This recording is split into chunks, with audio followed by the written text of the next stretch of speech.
This is a Hot Pie Media original. So now get your measuring cups out right now in front of you and put them in front of your face. Find some powder, do that thing.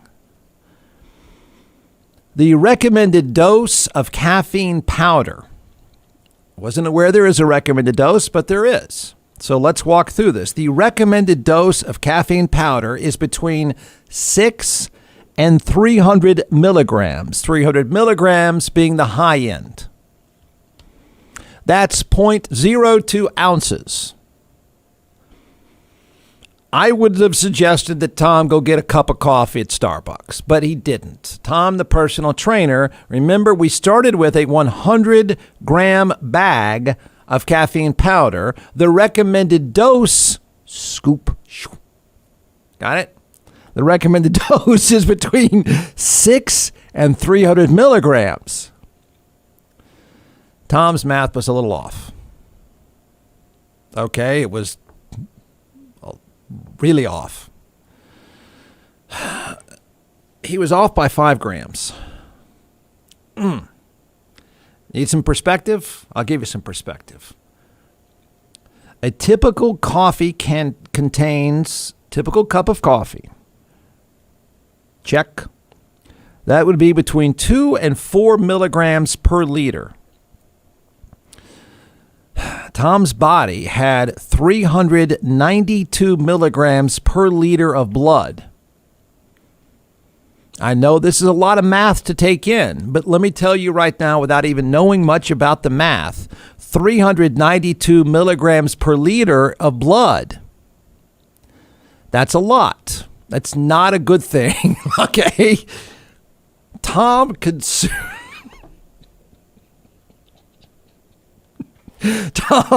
the personal trainer. And from now on, personal trainers, I think we need a little bit of a class on this. Maybe a measuring cup class. Tom consumed the equivalent of 200 cups of coffee. Dead. That'll do it. 200 cups of... He consumed the equivalent. We're not supposed to laugh. I feel terrible for laughing. But man, he consumed the equivalent of 200 cups of coffee in one sitting, like in a minute and a half. Dead. That'll do it. Yeah. Oh, man. Jeff, what was that math again? All right. Well, I'm just here to tell you that we now know. Look, we do know this much. You consume 200 cups of coffee in a span of 5 minutes, you're probably going to die. Just want to let you know. He bought a 100-gram bag of caffeine powder. I have no idea where. I have no idea how. I don't quite get that one. I don't know what's wrong. I get you need a little, trust me, as someone who doesn't sleep, I get you need a little energy. You know, it's healthy. It's got to get ready for a workout. Get it? I don't know why you need a 100-gram sack. But my gosh, Tom, what are you scooping with, a shovel? He's just shoveling in caffeine. Recommended dose. Between 60 to 300 milligrams, that would be 0.0002 ounces. Little. Get out your cup. He scooped up 5 grams. And then he had the equivalent of 200 cups of coffee.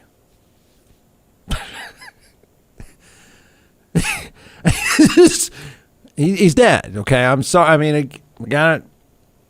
Kids, this is not going to end well. Got it? Just a lesson to be learned. Let's don't do this. Let's don't do what personal trainer Tom did. But it is, he had, what did I say? 392 milligrams per liter in his bloodstream. Tom was full of caffeine. I mean, not he had too much today. I'm a little nervous and agitated. I mean, there's nothing in his blood but caffeine. 200 cups of coffee, dead. John McClellan is the co-founder and creator of ATX Hot Sauce, now in all 50 states and several retail outlets as well. So what we're going to do today is we're going to let this social media rock star chef walk us through 4 different sauces, and then I'll taste, and we'll tell everyone why they should buy. You can give the science behind these, and then I'll make the simple recommendation. Go to atxhotsauce.com. All right, I don't think anybody's heard the website. Yeah, I know. By you, Jeff, I've never heard that. It is atxhotsauce.com. I'll say I got that one right. 45 times, atxhotsauce.com. So let's do it. I brought 4 flavors here, and we're going to test your palate today. Okay. And I only brought 4 because I didn't think you could handle 5 or 6. Yes, probably a smart move. Yeah. And so the first one we're going to try here, it's called Beet Heat. And just like the name implies, it has beets in it. It's made with red Fresno peppers. Red Fresnos are red peppers that are they're hotter than a jalapeno and a little bit less than a serrano. So not super hot here, just a lot of really good flavor. So we're going to start with this one, and then we're going to move up the chain. Okay. I've had the Beet Heat, but okay. Yeah, we're going to try it though. It goes well with a cab. All right, Jeff's savoring Beet Heat. I'll even do it with you, so that should be all right. Now remember, it is hot sauce. Yeah. Oh, it is. It's hot sauce. Trust me, man. Wait, is that one hot to you? No, a little. Yeah. The great thing with the fermentation process is you get a bunch of the flavor right up front. Yeah. And then the heat comes, but then it dissipates pretty quickly, especially with the red Fresnos. You know, this is not a very spicy one, but it is a very tasty one. Goes on great on sandwiches. Beet Heat. Beet Heat. B-E-E-T. Heat. All right. Go to atxhotsauce.com. That's right. Here's the list of what is labeled the most hated people in the NFL based on negative responses. Number 1, I don't think should surprise you, but I think it will. Can you say there's a correlation between being good and being hated? Yeah, sort of. Yeah. Number 20 is Robert Kraft. You don't know Robert Kraft. The fact that some other owners, hint, hint, are hated more than Robert Kraft is pretty remarkable since, well, Robert Kraft was arrested at a massage place under investigation for trafficking underage women. It's pretty hard to be hated more than that guy, but there's some owners, hint, hint, that are. He's number 20. I think Rob just got married again over the weekend. I think she's 32 and he's 102 or something. Number 19 is Ezekiel Elliott of the Dallas Cowboys, or formerly of the Dallas Cowboys, or whatever happens with that. Wait, why is he hated? What did he do? Richard Sherman is number 18, understand. Brittany Matthews is number 17. And I thought, who's Brittany Matthews? What? Is that Patrick Mahomes' wife? Is it? I think it might be. Okay. Follow this because apparently the entire Mahomes family is hated by the public. One of them for good reason. I don't know about her. I don't know what her story is, but you hate her.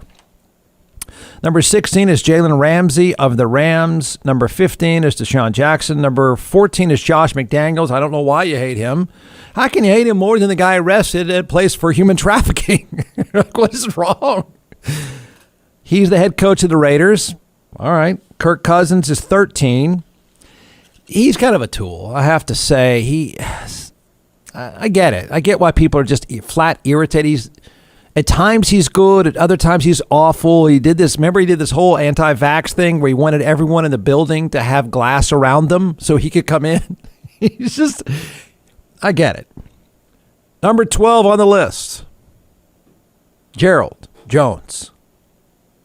Only number 12. Only. I wonder where he would have been years past. I feel like Jerry would have typically been near the top, but he's not. He's number 12. What's amazing is he's number 12 after the pervy scandal of keeping the employee on for filming, allegedly, the cheerleaders. Oof. There's someone worse, Jeff? That's what you say. Number 12 is Jerry Jones. I often defend Jerry, but right now, not much. I got no defense. I typically defend Jerry pre-pervy scandal by saying, look, the guy wants to win. He'll throw a ton of money at winning. A lot of owners don't do that. But then we had the pervy scandal, so I have no defense. Number 11 is Cam Newton. Yeah, he's not even playing now, I don't think. Number 10 is Dan Snyder, owner of the Commanders or the Washington football team or FC Washington or whatever their name is. Baker Mayfield is number 9. Roger Goodell is number 8. You know my feelings about him. I think he's a total tool, but he's paid to be a tool. Number 7 is Tyreek Hill of the Chiefs. Wait, the public hates Tyreek Hill more than the owner caught up and arrested at a place under investigation for underage human trafficking. Okay, got it. Number 6 on the list is Jackson Mahomes. Jackson, I believe, is the brother of Patrick Mahomes. Okay, you hate him. Yeah, he's a mess. So that's 2 of the 3 in the Mahomes family, but not Patrick. Number 5, Desean Watson, sort of the Houston Texans, maybe not. Who knows? We don't know what's going on there. It's the most bizarre thing I've ever heard about. We don't know what Deshaun did or didn't do, but he's just sitting around playing on his phone. Number 4 is Odell Beckham Jr. He got paid in crypto, and it crashed, and he blew out his knee in the Super Bowl. It was all set up to be a great time in Odell Beckham's career. It was all coming together for him. And in fact, I think the Rams win the Super Bowl easily, does he not, if he doesn't get hurt. But he did. And to think of, I don't think people fully appreciate what a difficult position he's in. One, he got paid a lot of it in crypto, and the crypto crashed. Secondly, he's on a 1-year deal with the Rams. He is having a great season with the Rams. He's having a great Super Bowl, and then bad luck, he blows his other knee out. The value of Odell Beckham Jr. it went down like crypto.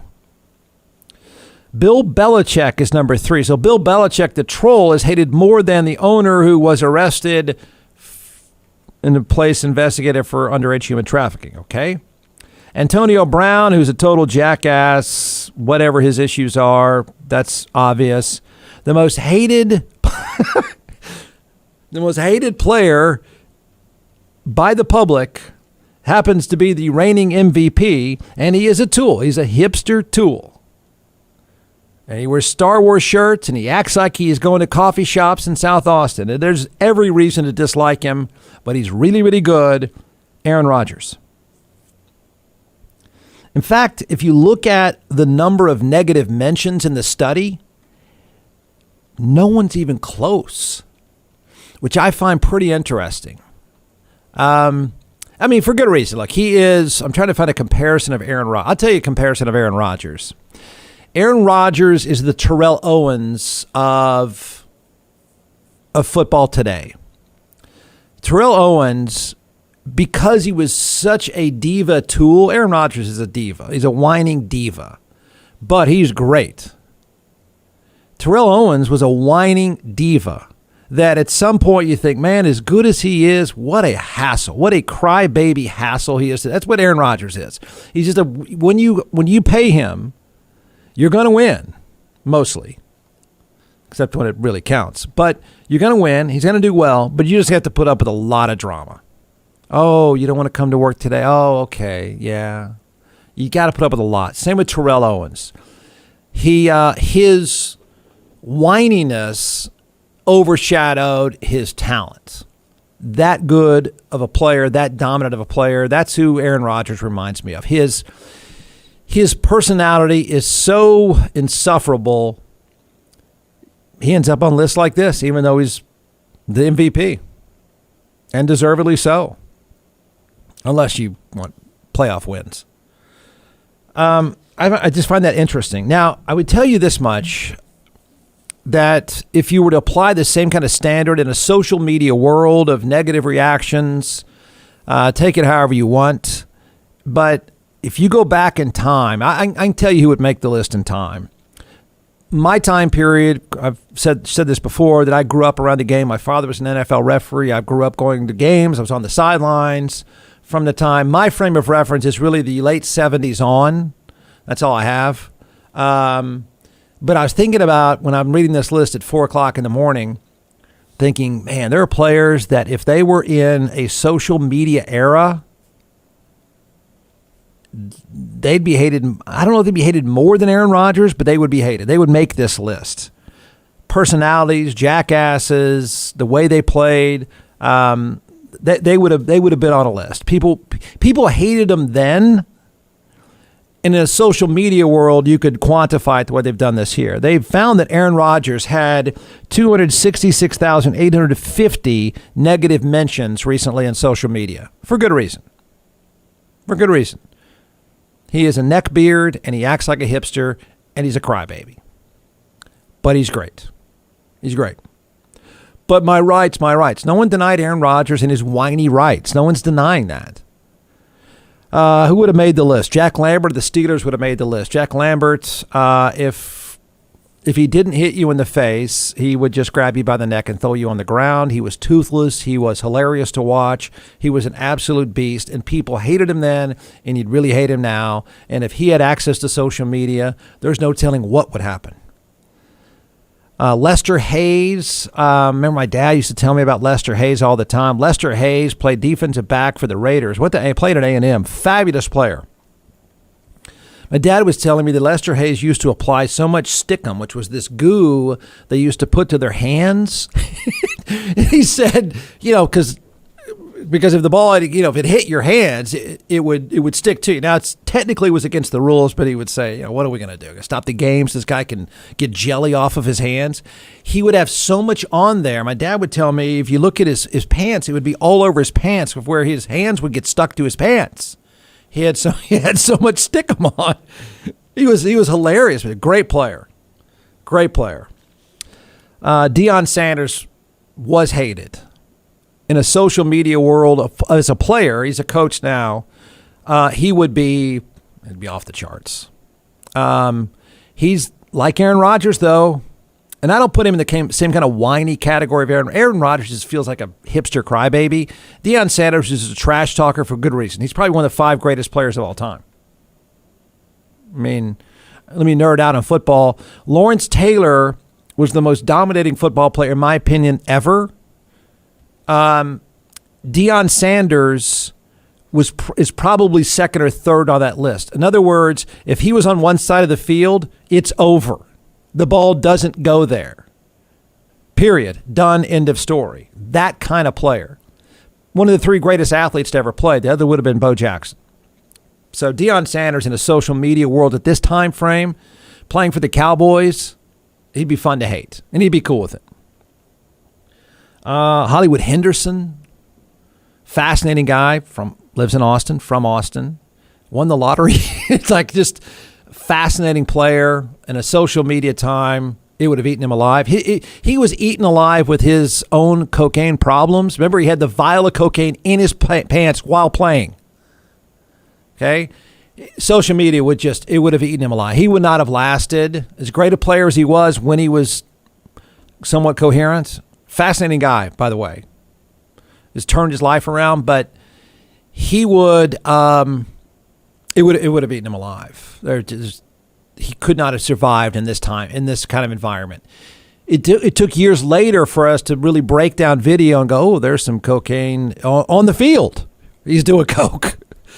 What a fabulous player. And I have to say it over and over again, even though he's had plenty of issues and gone to prison for them, he is a fascinating man to talk to. I mean, he owns I was a train wreck. Terrell Owens, I mentioned, he and Aaron Rodgers are the same. They're just crybabies. Who else? Oh, Billy White Shoes Johnson. Social media would have eaten him alive. Played for the Oilers. Would do that end zone dance that was famous.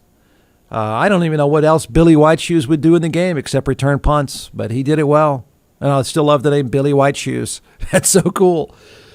Lyle Alzado would have been a social media disaster. He would just talk trash. He fought everybody. In fact, most of the Raiders team at that time would have been eaten alive by social media. He was hated. Lyle Alzado, of course, died later and blamed it on steroids. He was hated then. one of the most hated players at the time. He really would have been off the charts in social media. Michael Irvin, I think, would have been hated. He was hated then without social media. Like most of the Cowboys at the time, he would have been hated. I think the most hated player would have been and could have been Joe Theismann. Sort of Aaron Rodgers before Aaron Rodgers, but in a cocky way. Aaron Rodgers is that, again, he's that soft, neckbeard, hipster baby. Joe Theismann was spray-tanned and cocky before spray-tanned and cocky was popular.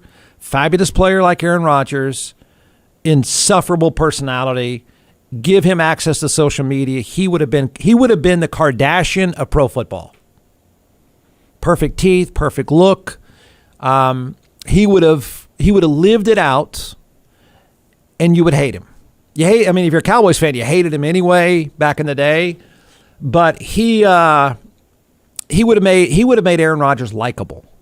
He would have been such a force, a social media force. He would embarrass the Kardashians with his exposure, and do it well, and still be a great player. I don't know. I mean, there's plenty that would have been, because the personalities were just as big. The personalities were even, I would argue, slightly more outrageous 20, 30 years ago. You didn't just get to eat them alive with social media. They didn't get to eat themselves alive with social media. Thanks for listening. You can find more episodes and all of our other Hot Pie Media originals baked fresh daily at our home online at hotpiemedia.com, the Hot Pie Media YouTube channel, or wherever you listen to podcasts.